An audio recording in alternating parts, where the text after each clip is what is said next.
All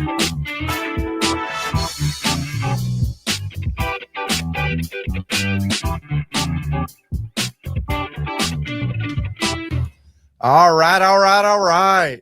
Welcome to the Vendor's Edge podcast. I am Bill Davenport with Anchored Market Ventures. We're hosting the podcast. We're your number one source for all things vendors. We're your number one source for vendor knowledge and vendor empowerment.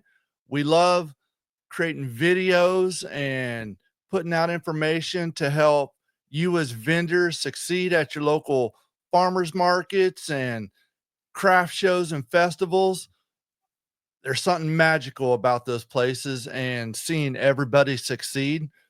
Today, we're going to be hopping into building a loyal customer base, turning your one-time customers into loyal fans. That's really the name of the game when it comes to selling and being a vendor at your local market.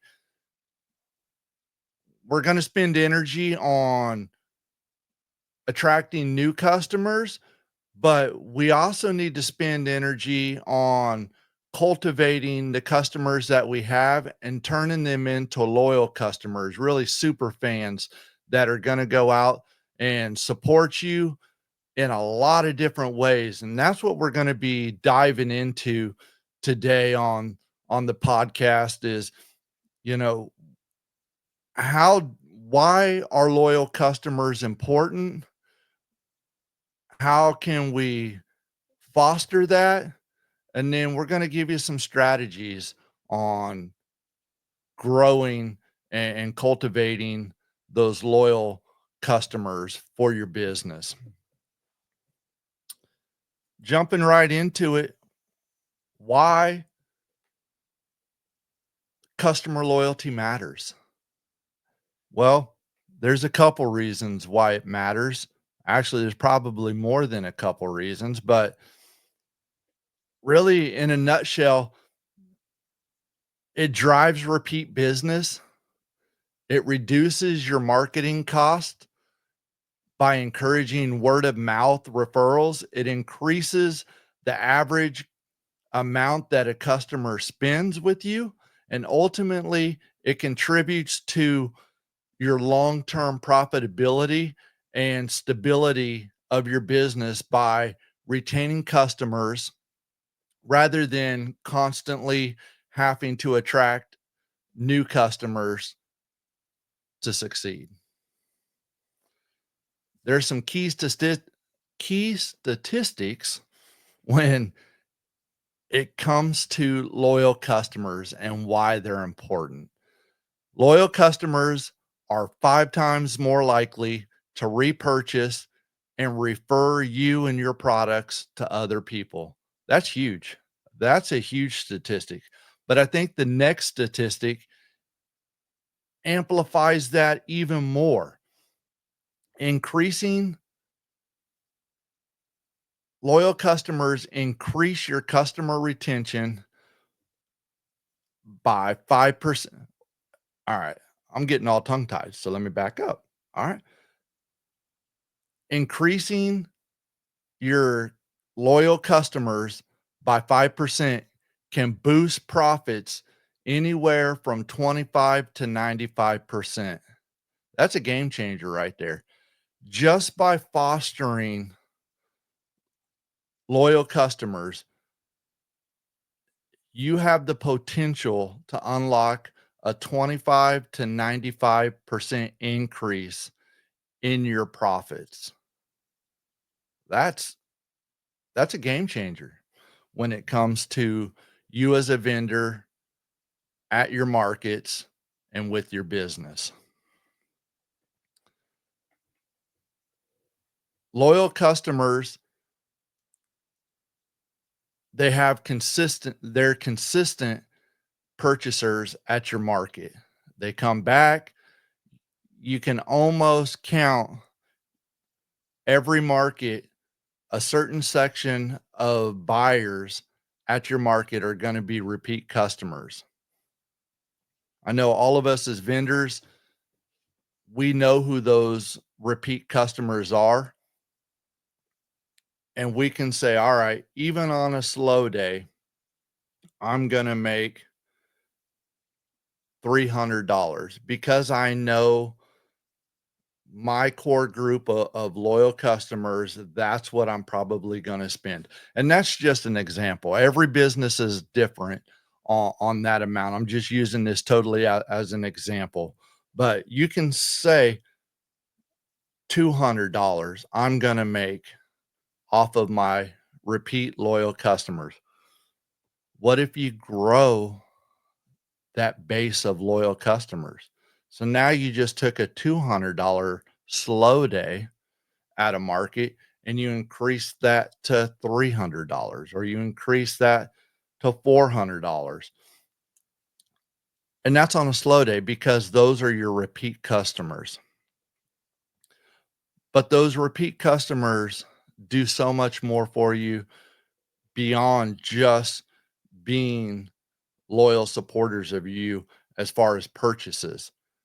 They advertise for you. They go out word of mouth telling people about you, about your products, about your company. That's huge. When it comes to marketing, the very best form of marketing is word of mouth. When you can have customers going out to their family, to their friends, to their acquaintances, to their coworkers, whenever a question comes up about where can I get super fresh produce? Where can I get local honey? Where can I get somebody that makes an item out of wood? Where can I go for some amazing unique jewelry? That word of mouth is powerful. And that word of mouth comes from your loyal customers, your loyal fans.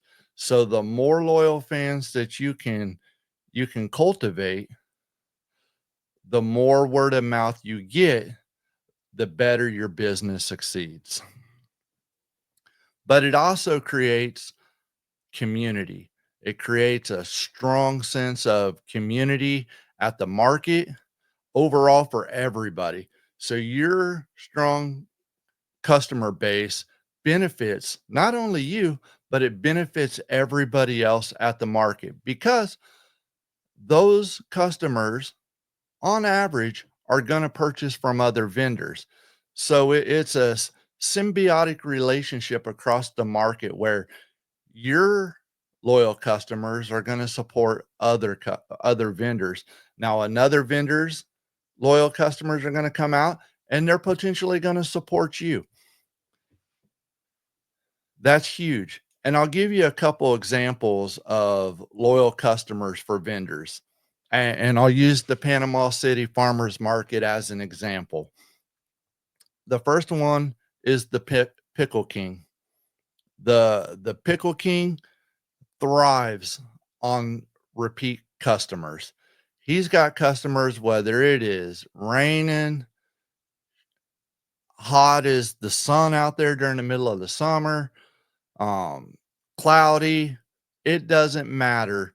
He has return customers that are coming to buy his pickles.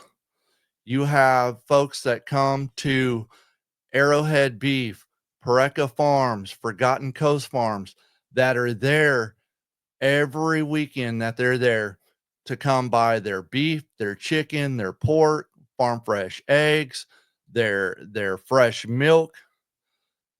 Those folks thrive on repeat customer service. We have jewelry vendors that are out there that their repeat customer base is amazing. They come out and buy a piece of jewelry that is unique, has a story behind it, and then they love it so much they come and pick up a couple more pieces. They tell their family and friends. But repeat customers are amazing and they are truly something that will help elevate you as a vendor, your business, and your products at the market. Now, what are the foundations of customer loyalty? So it's kind of what helps create that. We're going to look at product quality. You got to have consistent and excellent products. What does that mean? That means that if you're a produce vendor, you can't have great, ripe, fresh produce one market, and the next market you're bringing overripe or starting to rot produce at the next market, because that upward momentum that you're getting with, hey, this, your produce tastes great, it's fresh, it's ripe, gets knocked right down if the next week you bring rotten, overripened, not good produce. If you're a woodworker, you want to have consistently good products. You don't want to bring stuff that has a bunch of scratches, isn't finished all the way. It's the attention to details not there. So consistency on your products, being making sure that it's the best that it can be, that it's excellent. That's huge. Um, Authenticity helps build your customer loyalty. It's super important. What is authenticity?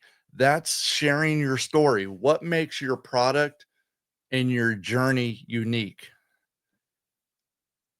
We've mentioned over and over again about sharing your story because it's important. You can share your story on social media, you can share it in your booth, face to face, but sharing your story, that's how we connect. We connect with each other.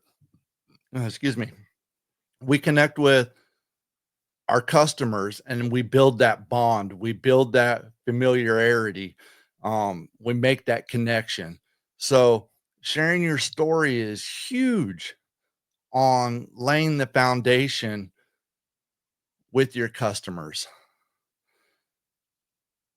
And then we go right into customer service, also known as professionalism, being approachable, attentive, and responsive to your customers. If there's something that I can underline, put exclamation marks at the end of, a big old asterisk at the front of, your customer service, your professionalism is right there at the top. You got to be approachable. I know there are days where we just ain't feeling it. There's some of us that think that we just have resting grump face. It just ain't our day. We forgot a box at home with product, or a section of our product. We got to overcome that. And you can't let it affect you at the market. You got to be approachable, put that smile on. It is game day. It is time to go out there and conquer the world. Setbacks happen. Chalk it up. Boom. We'll deal with it. But I have to deal with the now. And the now is I'm at a market with two-thirds of my product. That means I am going to sell two-thirds of my product. You can't dwell on a third of my product is at home. It happens. It's not a showstopper. It's unfortunate, but don't let it affect you. You got to be approachable.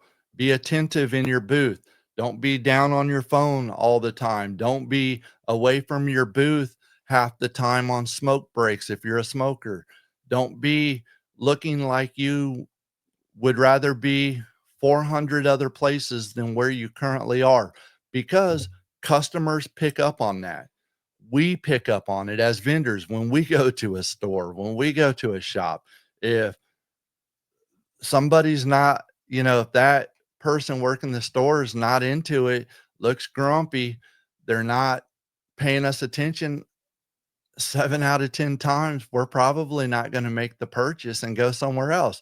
The same is true at a market, at a craft show, at a festival. We have to be in the game 100% of the times because that's how we grow loyal customers. And a bonus to that is it takes only one customer to make your day. All it takes is one. And that one could walk by when you're not attentive, when you're looking not approachable, and you just aren't responding to people. And if that's the case, that opportunity is gone. And more than likely, it's not going to come back. So make sure your customer service, your professionalism is on point when you're at the markets. And then follow up with customers post purchase. You can do that via email, make a social media post, thanking your customers for the purchases that they did that day. Interact with your customers. All of that helps build loyal customers. Now we're going to jump into some strategies to build those loyal customers. You want to engage with your customers regularly and often on social media. Share those behind the scenes content, share product tips, share updates. It's also a great way that you can respond to comments and messages from folks about you, your business, and your products. That helps build and energize your customer base. You can put on social media um, loyalty programs, something like maybe a punch card. If you get, let me see here. This isn't a punch card, but something like that's the size of a business card that has, you know, you can put whatever on here that says after your fifth purchase, you get 50% off on your next purchase, or you get one of these items free.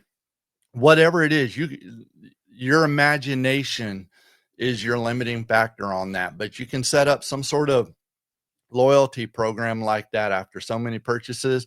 You can do simple incentives, something like a freebie or a discount for returning customers.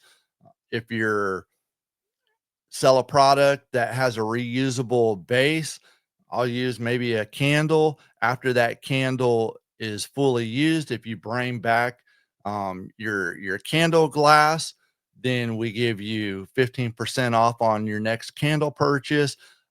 A great example is we have at the markets a vendor that does something very similar to that. When customers get done using their products, if they return uh, that container, then they get $1 off on their next purchase. Stuff like that really helps to cultivate loyal customers. And then you can create a personalized experience. The more that customers feel connected to you, that they feel like you're taking their needs into consideration, the more likely they are to become a loyal customer. This is something that is true to small business, and I learned it in the Navy while I before I retired. Actually, I learned this very early on in my Navy career. We had one of my first COs, Commander Cox. This dude was phenomenal. I would run through a brick wall for this guy, but he remembered names of all of us, and he remembered our family members, our pets' names. It you During check-in at the command, so our first time meeting him, we'd have a conversation, and he'd say, "What's your name?" "Oh, I'm Petty Officer Davenport." "No, no, no, no. What's your name?" "Bill." "All right, cool." And we'd have that conversation. What's your wife's name?" "Barbara." "What's your kids' names?" You'd tell them. You wouldn't have another conversation with this man. 3 months later, 4 months later, you'd be walking across the space and he would stop and he'd be like, "Hey, Bill, how's everything going on at home? Is Barbara doing all right? Are your kids doing all right?" He took the time to learn his people. And how that translates to small businesses, take the time to learn your customers, learn their names, learn the favorite products that they love of yours that they tend to purchase over and over again. When you have those conversations with them, you can learn what their needs are. You can give them personalized recommendations. They have a need. I have this product right here that is perfect for that. That'll solve your problem. The more that we can personalize the interaction with our customers, the better off we're going to be, and the more loyal the customers are going to be supporting you. Another great thing that you can do is have little pieces of paper, maybe something with your business logo on it. And with every purchase, you write a little thank you on there. Or maybe you have them pre-written, but they're handwritten by you, little thank yous. So you include one in every with every purchase, so that when that customer gets home and they read that, you took the time to write them a thank you for their purchase. It isn't something that's printed off, that is all in computer and some font that has no personality to it. This was something you took time, wrote down in your own handwriting a thank you. That goes a long ways. We love the personalized touch as customers, and we reward that by being loyal to the ones that go that extra mile. And then you also want to be consistent across excuse me, you want to be consistent across your markets. A lot of us, a lot of vendors do multiple markets. You want to make sure that your branding is the same, the quality of your products is the same, and your professionalism is the same wherever you sell, whether that's at multiple markets, you're doing an online store, but you want to be consistent across all the places that you sell, and ask for feedback. Ask for feedback on social media. You can ask for suggestions about your products, ask what your customers' favorite products are. Are there any improvements that they would like to see? Is there a new product they would like to see that you potentially could grow, could make, could harvest? But ask for that feedback. You can ask for that feedback in person, face to face. That's huge. When customers give that feedback, make sure you write it down though. Our minds, when we get busy with the hustle and bustle of the market, especially if it's a busy market, we'll have some of those conversations that customers give us suggestions about. 30 minutes later, an hour later, when we have a little bit of breathing time and we're like, let me write that down, there's a good chance we're not going to remember that. So take the time right after you make the sale. I'll be right with you. Write down that suggestion real quick. Boom. How can I help you? Boom. You're right into the next sale or the next sale. And you taken a little bit of time to write down what that suggestion, what that feedback was. And that's going to help your business. It's going to help you foster that relationship with that customer. And it may actually help foster the relationship of customers that you didn't know that would affect, and in turn make them more of a loyal customer to you because you addressed a need or an improvement or a product that they just hadn't either one had the opportunity to bring to your attention, or two, they might have just been feeling a little bit shy about bringing that to your attention. But by listening to another customer, you helped improve that customer too. So ask for feedback. You can also use social media to your advantage when it comes to feedback. You can showcase, do posts about changes that you've made based on customer input. So you could say, hey, we got a lot of input saying we people would love to see this. Here it is. Here's the new product. We're going to be showcasing it at this market on this date. We'd love to see you down there. Be one of the first ones to get it. They're going to go fast. So use social media to help showcase those changes. That's a powerful tool that you have that costs you nothing but a little bit of time. And then you can host special events. I know some of y'all might be thinking, how can I host a special event as a vendor at a market? Social media. Put it out on social media that, hey, during this market on this day from 10 a.m. till noon, we're going to be running an exclusive offer on these three products, 50% off. Or we're going to be running a buy one, get one free from 10 until noon. Whatever it is, you can host special events that are inside of the market at your booth that are going to be builders for loyal customers. You can do exclusive discounts just for our returning customers. You can do giveaways. There's a lot of different options that you can do to host an event at the market for your business and for your products.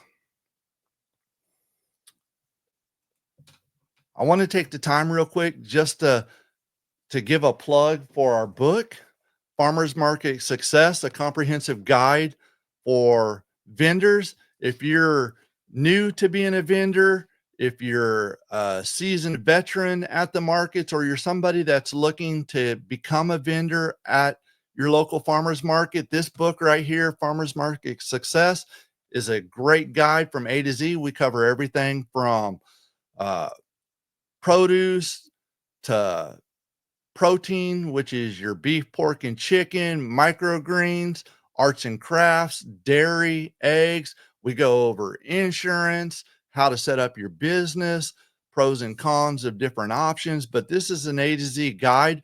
We'll post the link down below. You can get it on Amazon.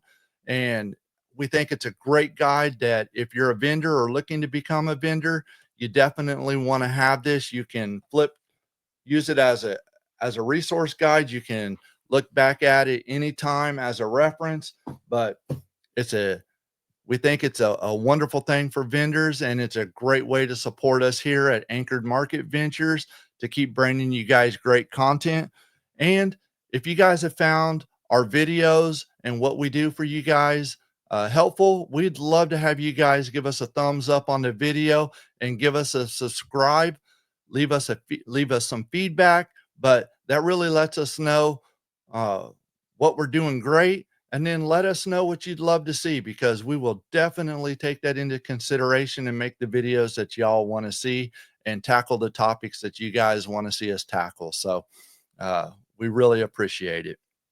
But that leads us right into common mistakes to avoid when it comes to building loyal customers.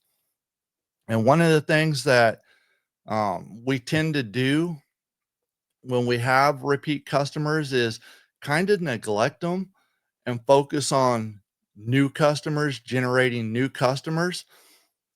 We really have to split that 50-50. We don't want to focus solely on generating new customers, but we have to focus on generating new customers because we always want to be bringing in new folks and exposing our wonderful products to new people. But at the same time, we have to figure out a way to recognize and reward our loyal customers that are week in and week out supporting us. So make sure that you're not neglecting one group over the other, that you're giving new customers the attention that they need and deserve, while at the same time, definitely giving your loyal customers the attention and recognition that they deserve. Don't overpromise and underdeliver. What does that mean? If you say you have XYZ product, make sure your product is XYZ. Don't say it's XYZ and bring an LMNOP product to the market. You want to make sure what you're promising is what you're delivering. If you overpromise and underdeliver, that's a surefire way to shrink your customer base, and it really hurts your ability to foster and grow loyal customers. And then you want to avoid generic approaches to the folks that come in and support you. You want to personalize. If we stick to a generic approach, then we lose that connection with our customers overall. And it makes it hard to grow those loyal customers. So make sure we're limiting the generic approach, a one size fits all approach, and that we're tailoring stuff to Kelly and to Jamie and to Tom. We want that personalized interaction, that personalized connection. And then failing to follow up on negative comments or negative customer experiences. Sometimes you'll have a customer that you had a great interaction with. They told you what maybe they're looking for, or a problem that they had, or they're, oh, I love this type of fruit, so I'm looking at something similar. And you give them a recommendation and it just fell flat. It happens. It wasn't exactly what they were looking for. And to them, that's kind of a negative experience. But when you are fostering and really actively having a personal connection with your customers, that'll come out in conversation. Hey, that last time um, I bought this apple, and or these type of apples that you recommended, but they really weren't what I was looking for. Well, now it's time to have that conversation. You can address that negative experience and you can shift it into a positive experience. And you can say, you know, however you deal with it in a professional way, you can say, kind of, I apologize for that. I thought that would have definitely been exactly what you were looking for. Maybe give a sample. Hey, I have these apples that I think, if those were wrong, these probably are closer to what you're looking for, but let me give you a slice of it, let you try it.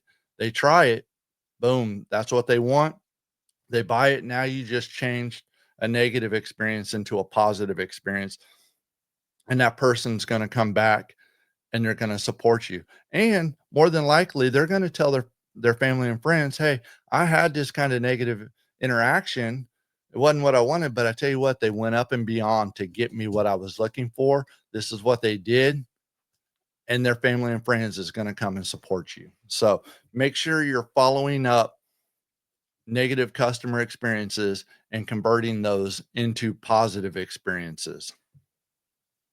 And then that kind of leads us into, when it comes to building and fostering loyal customers and loyal fans, you want to provide quality and consistent products, engage with your customers authentically.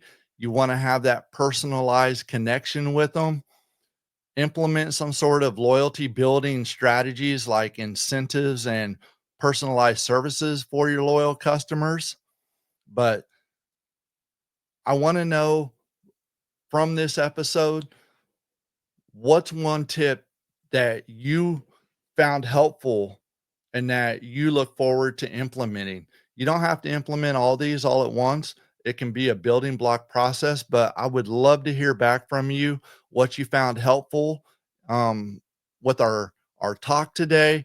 What what's one takeaway that you're really going to focus on building your loyal customers? I would love to hear that. I would love to hear what you're currently doing that's building loyal customers, because we can learn from everybody. I learn from all of you, and I love sharing what I learned from you guys. That's where we learn things. It's that community at the market. So let us know what you're currently doing that's working really well for you. We'd love to hear it. But make sure you leave the podcast a review, give us a thumbs up, subscribe, and share us with all your family and friends. That word of mouth. Tell them about the Vendor's Edge podcast, And we can't wait to see you guys out at the next market.